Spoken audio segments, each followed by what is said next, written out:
Greetings, dear Sangha.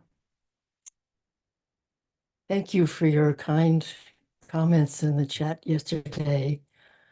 But be sure to let me know if you have any suggestions for improvement. This week, our meditations will be guided by the Buddha's own instructions on mindfulness of breathing, drawn from his foundational discourse on Buddhist practice, the Anapanasati Sutta. We started yesterday, actually, with the introduction to this discourse, which is on the key practice that's at the heart of the Buddhist path, in which the Buddha tells us to go to some place empty in order to establish awareness, someplace uncluttered, and with a mind that's empty of self-preoccupation. The Buddha then instructs us by summarizing his entire discourse on mindfulness of breathing as follows. Always attentive, one breathes in with awareness and breathes out with awareness. So our effort today is to rest the mind with continuous awareness on the entire process, the whole cycle of breathing.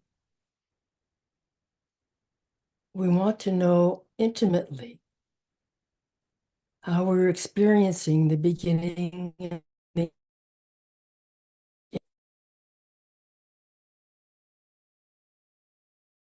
end, the beginning and end of each exhale, and the pause after the exhale, for the next whole cycle begins again. Of course, the mind is likely to wander away from the breath, and that's okay. As soon as you see that the mind has wandered, then without any irritation or frustration, just come back lovingly to your breathing. Always attentive, we breathe in with awareness and breathe out with awareness. So begin by closing your eyes, or if you prefer, just lowering your gaze, and give yourself permission for the next 30 minutes to leave all your worries, concerns, obligations, and responsibilities outside the door of your meditation room. Allow yourselves to drop down into the flow of your lived experience, resting in being here, in the present moment, and letting go of past and future. For these minutes of meditation, the invitation is to drop the burden of the ego. So now, set your intention, your aspiration for this period of meditation. Perhaps something as simple as, may my practice serve as a condition for awakening for myself and all beings.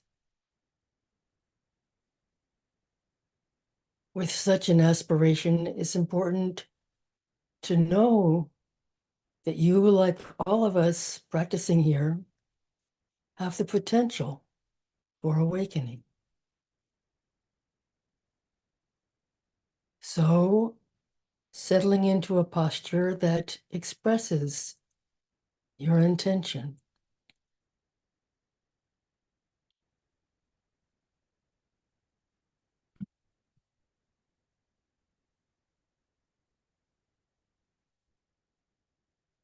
Posture that is grounded and balances being both relaxed and quietly energetic, being friends with this body, offering it compassion as we do a brief, fluid body scan. With this body, however it is, we can offer it our thanks, our care for supporting us and keeping us alive for all these years. So bringing appreciation and care to the body, starting from the head, down through the neck, shoulders, arms, and hands, down through the torso, the pelvis, flowing down the thighs, the lower legs, and the feet.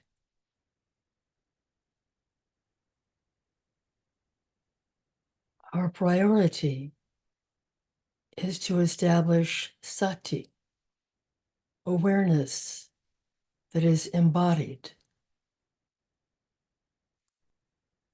and as continuous as the predominant quality of the mind.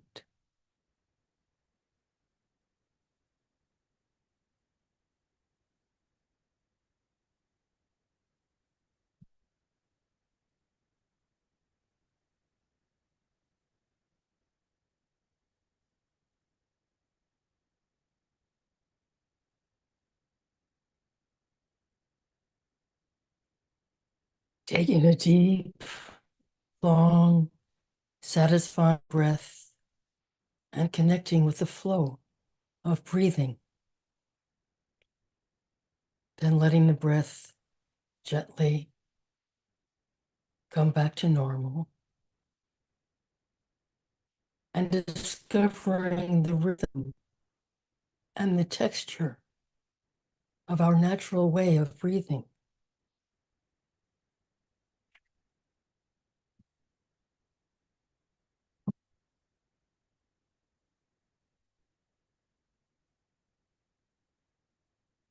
Our task during this meditation is to stay connected with the whole process of breathing and to know the quality of the breath just as it is. Letting the breath itself become our meditation guide.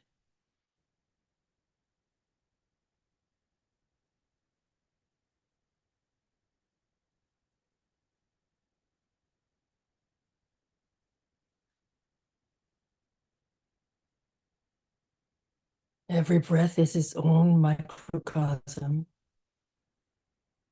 So see if you can stay with the whole process of each inhale and each exhale, noticing the moment it starts, how it grows, then fades, and finally ends, with a slight pause before the next one begins.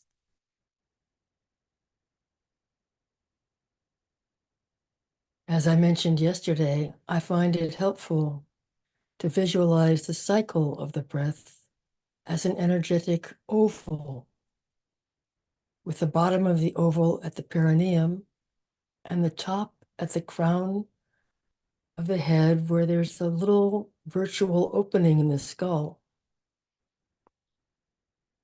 So if this works for you, you can visualize the in-breath starting at the perineum, then moving up the back as the inhale begins and then fades, with a brief pause above the top of the head, where the out-breath then starts and cascades down the face and the torso,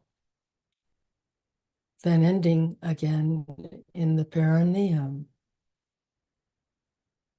where the whole cycle begins again.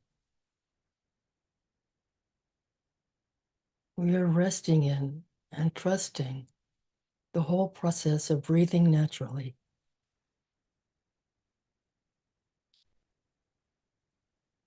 We don't need to intervene in any way, just letting the breath breathe itself.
If visualizing this oval doesn't work for you, another way I find it helpful to stay with the breath is to use the in-breath as a reminder to connect with the body and the out-breath as a reminder to relax.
Knowing the breath feels intentional, conscious, spacious. We start to know the details of the breathing, the texture of the breath, and its rhythm.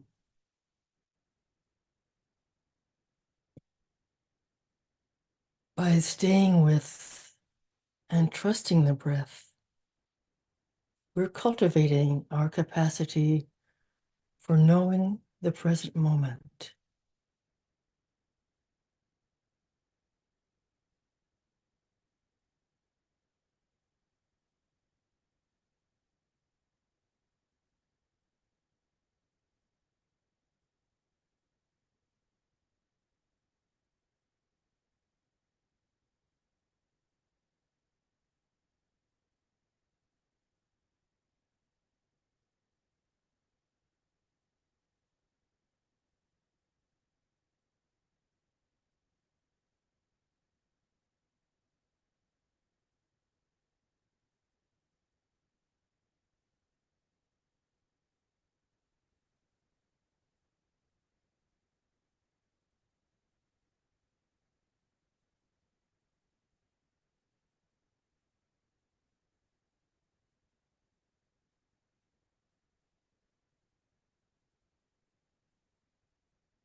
We rest in the breath tenderly as a way of caring for our own well-being.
As we come to the end of this sitting, we bring our attention to this song,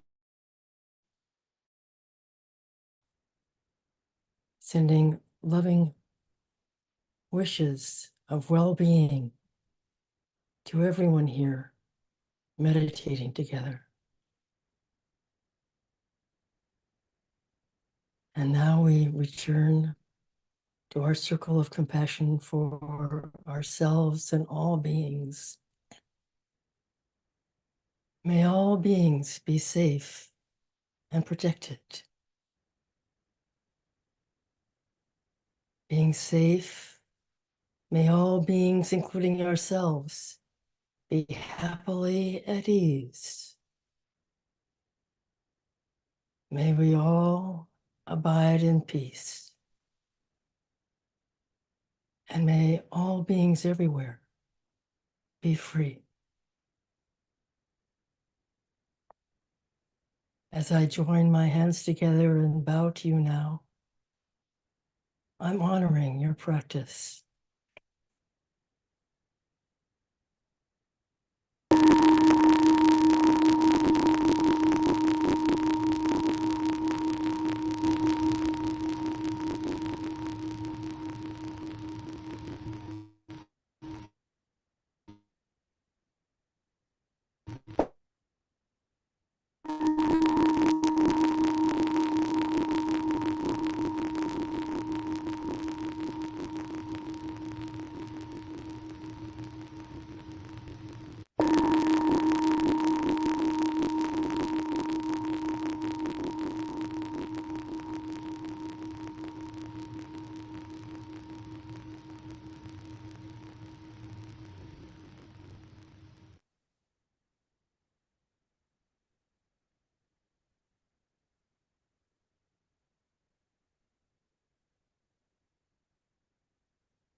Greetings, dear Sangha.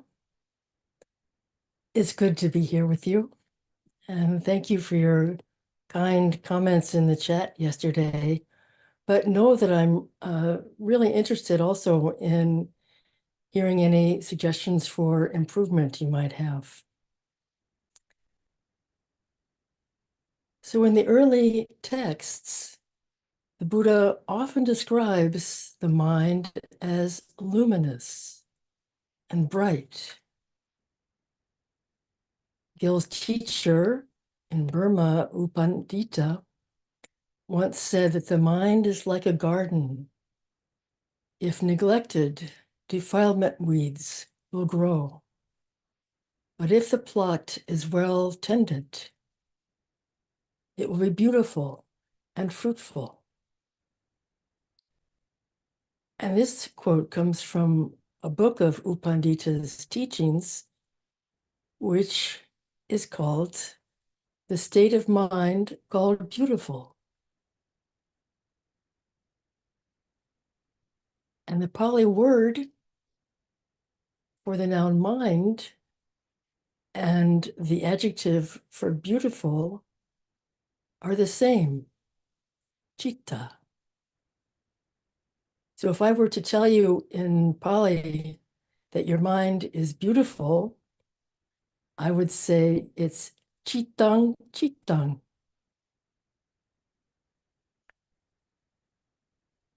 In the ancient text, there's another word, kalyana, which also appears frequently, and which is usually translated as good or wholesome. However, it literally means beautiful. The word kalyana is closely associated with virtue and inner goodness. And it's true that As we get in the habit of following the Buddha's precepts, to abstain from taking life, to abstain from taking what is not freely given, to abstain from doing harm with our sexuality, abstain from harmful speech, and from intoxicating the mind, we gradually do purify our virtue and inner goodness.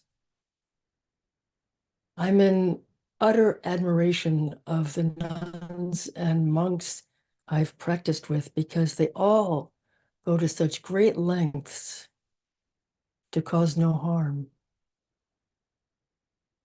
painstakingly avoiding even the slightest things that might cause harm to themselves or to others.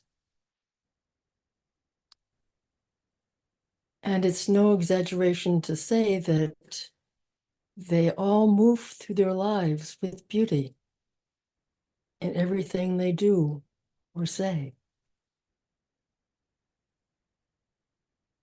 I've heard Gil say that we all have the potential inside for something amazingly beautiful, a treasure that can be discovered, cultivated, and grown inside.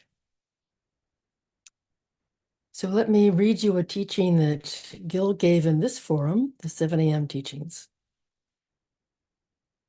He said, in meditation practice, we're touching into a capacity of the mind to be beautiful and wondrous, something that may border on or feel sacred. The great value of this practice is to discover a rich, wondrous, beautiful inner life that can inform how we live in the world. I like to think that as we discover this wondrous inner life, we get turned inside out. What was inside is no longer inside, but is something we share with the world around us. So thank you, Gil, for that.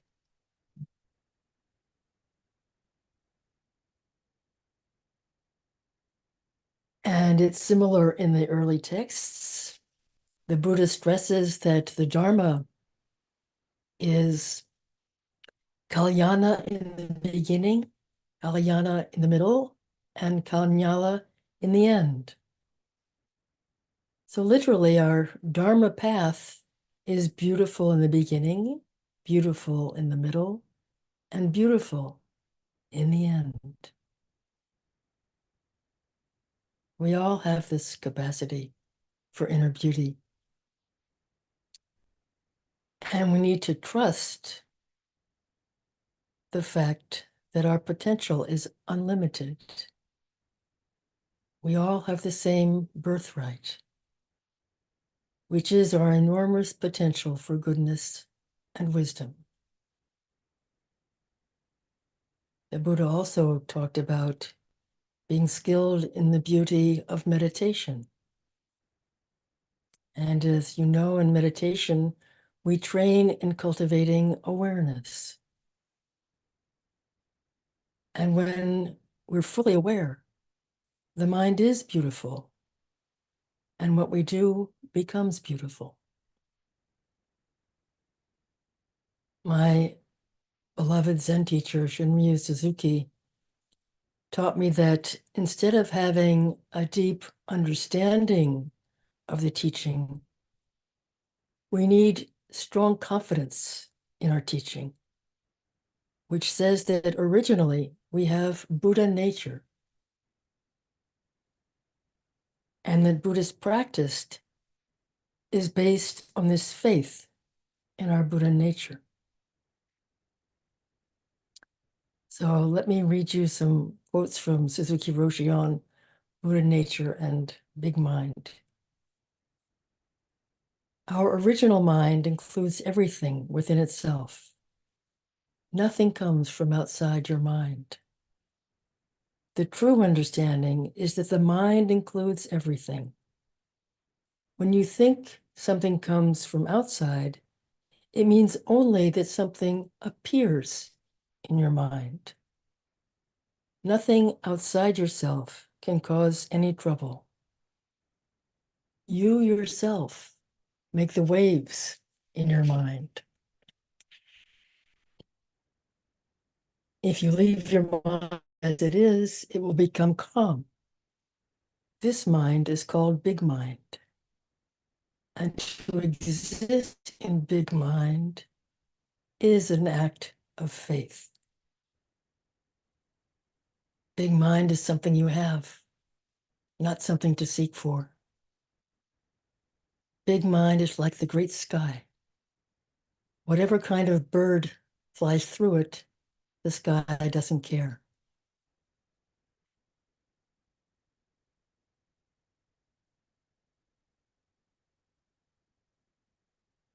So for me, existing in big mind as an act of faith means that I deeply trust the Dharma, the practice, is supporting me.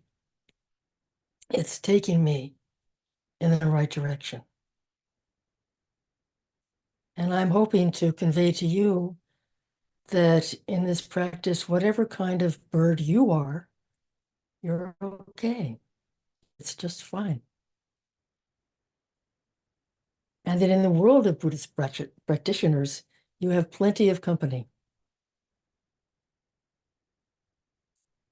The Tibetan teacher, Pema Chodron, echoes Suzuki Roshi's words when she says, our true nature is not some ideal that we have to live up to. It's who we are right now. And that's what we can make friends with and celebrate. We already have what we need: the wisdom, the strength, the confidence, the awakened heart and mind are always accessible. Here, now, always. We're just uncovering them. We're rediscovering them. We're not inventing them or importing them from somewhere else. They're here.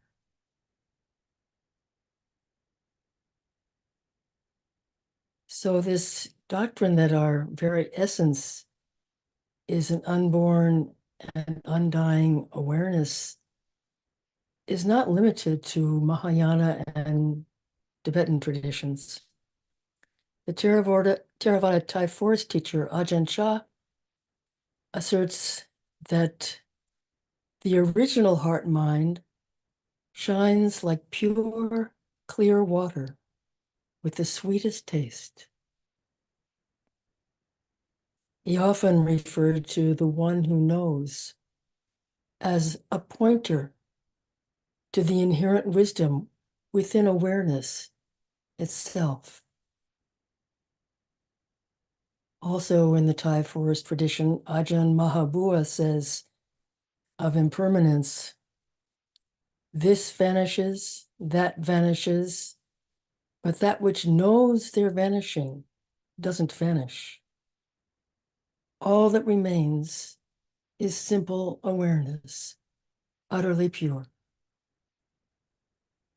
And another teacher from our tradition, Ajahn Buddhadasa, teaches that emptiness and mindfulness are one.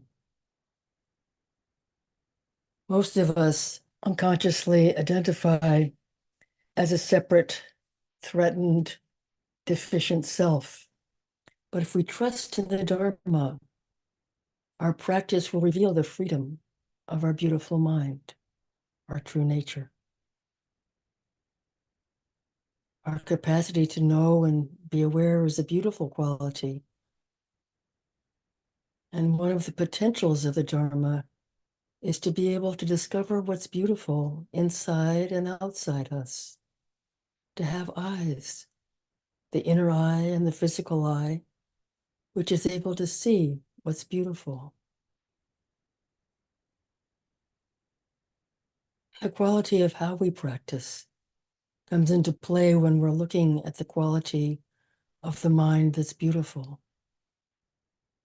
When we're aware, we'll make ethical choices, do the necessary house cleaning, and discover more of this beauty that we already have.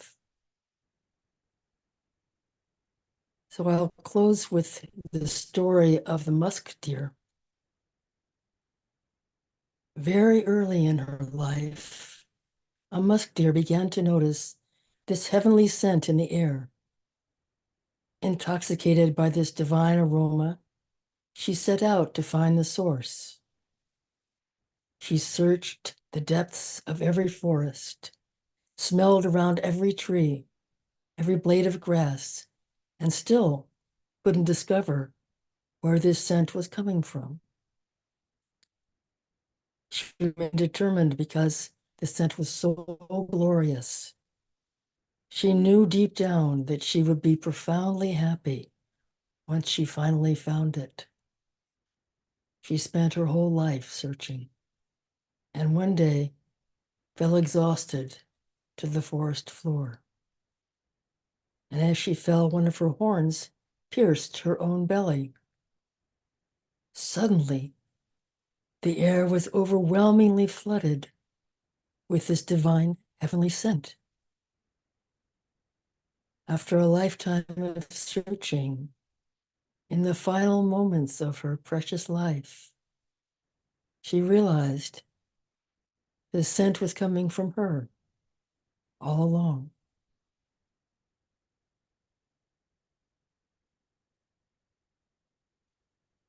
You may have heard the Navajo tribe of Native Americans have a concept of walking in beauty. So if you'd like a little homework for the next 24 hours, you might reflect on or try out how it might be to sit in beauty, walk in beauty, stand in beauty, and lie down in beauty. What might it be to live in beauty? May your practice serve you in bringing light to your beautiful mind and inner goodness. Thank you for your attention. Thank you for your practice.